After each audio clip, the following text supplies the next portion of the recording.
Hello friends, it is information channel में आप सबका स्वागत है।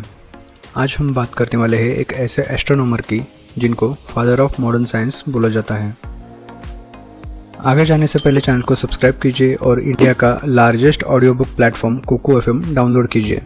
डिस्क्रिप्शन में कूपन कोड और ऐप लिंक दिया हुआ है। तो चलिए वीडियो शुरू करते हैं। बात करते हैं गैलीलियो गैलीली की। गैलीलियो एक इटालियन साइंटिस्ट थे, मैथमेटिशियन थे और एक एस्ट्रोनॉमर थे, जिनकी जीवनी 15 फरवरी 1564 से 8 जनवरी 1642 तक रही। विभिन्न साइंटिफिक फील्ड्स में उनके काम के कारण उन्हें अक्सर फादर ऑफ मॉडर्न साइंस कहा जाता है। गैलीलियो अपने टेलीस्कोप में इम्प्रूवमेंट और इसका उपयोग करके अपने ऑब्जर्वेशंस के लिए प्रसिद्ध थे। 1609 में उन्होंने एक टेलीस्कोप का निर्माण किया और कई अभूतपूर्व खोजें की, जिनमें शामिल थे बृहस्पति के 4 सबसे बड़े चंद्रमा, जिनका नाम है आयो, यूरोपा, गैनीमेड और कैलिस्टो। इनको गैलियन मून्स भी कहा जाता है। शुक्र के फेसेस उन्होंने खोजे। शनि की रिंग की खोज उनके ही ऑब्जर्वेशंस का नतीजा था। हालांकि उन्होंने उस समय उन्हें रिंग्स के रूप में नहीं पहचाना। इसके अलावा कई अनगिनत तारे और वस्तुएं उन्होंने खोजी और उनका ऑब्जर्वेशन किया। उनके इन शानदार खोजों के बावजूद कई सारे डिस्प्यूट भी आए। गैलीलियो के ऑब्जर्वेशन ने निकोलस कोपरनिकस द्वारा प्रस्तावित सोलर प्लैनेट के हेलियोसेंट्रिक मॉडल को काफ़ी सपोर्ट दिया। अब यह हेलियोसेंट्रिक मॉडल बताता है कि सूर्य सेंटर ऑफ सोलर सिस्टम है और पृथ्वी और अन्य ग्रह सूर्य की परिक्रमा करते हैं।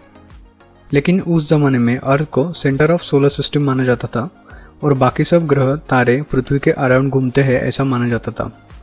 कैथोलिक चर्च इस हेलियोसेंट्रिक मॉडल के काफ़ी विरोध में था। हेलियोसेंट्रिक मॉडल के लिए गैलीलियो के सपोर्ट और उनकी 1632 की book dialog concerning the two chief world systems में इसकी वकालत के कारण उनका कैथोलिक चर्च के साथ संघर्ष हुआ। 1633 में उन पर रोमन कैथलिक द्वारा केस चलाया गया और उन्हें हेलियोसेंट्रिक मॉडल को बढ़ावा देने के लिए विधर्मी माना गया। बाद में उन्हें बचे जीवन के लिए घर में नज़रबंद किया गया। तो काफ़ी स्ट्रगल वाली लाइफ रही गैलीलियो की। बात करें फिजिक्स में कंट्रीब्यूशन की, तो गैलीलियो ने फिजिक्स के क्षेत्र में काफ़ी महत्वपूर्ण योगदान दिया। उन्होंने लॉज ऑफ मोशन बनाया, जिसने आइजैक न्यूटन के क्लासिकल मैकेनिक्स के काम की नींव रखी। गिरती वस्तुओं और प्रक्षेपित चीज़ों के ऊपर गैलीलियो के प्रयोग ने यूनिफॉर्म एक्सेलरेशन कंसेप्ट की नींव रखी। बात करें पेंडुलम क्लॉक की, तो गैलीलियो ने पेंडुलम के मोशन का अध्ययन करके टाइम कीपिंग के क्षेत्र में महत्वपूर्ण योगदान दिया। पेंडुलम मोशन पर उनका काम पेंडुलम क्लॉक के विकास में इम्पोर्टेंट था, जिसका टाइम कीपिंग और नेविगेशन पर गहरा प्रभाव पड़ा। गैलीलियो के काम का एस्ट्रोनॉमी, फिजिक्स और साइंटिफिक मेथड के क्षेत्र पर काफ़ी गहरा प्रभाव पड़ा। उनके एक्सपेरिमेंट, ऑब्जर्वेशन और विचारों ने बहुत बड़ी वैज्ञानिक क्रांति लाई और अंततः हेलियोसेंट्रिक मॉडल स्वीकृत किया गया, जिनके लिए उन्हें जेल हुई थी। और ये 17वीं सदी का सबसे बड़ा साइंटिफिक रिवॉल्यूशन माना जाता है। उनके काम ने उनके जीवन काल के बाद सदियों में हुई कई वैज्ञानिक प्रगति के लिए ग्राउंडवर्क तैयार किया। तो ये थे गैलीलियो। उम्मीद है आपको ये वीडियो अच्छा लगा होगा। अच्छा लगा तो शेयर कीजिए। धन्यवाद।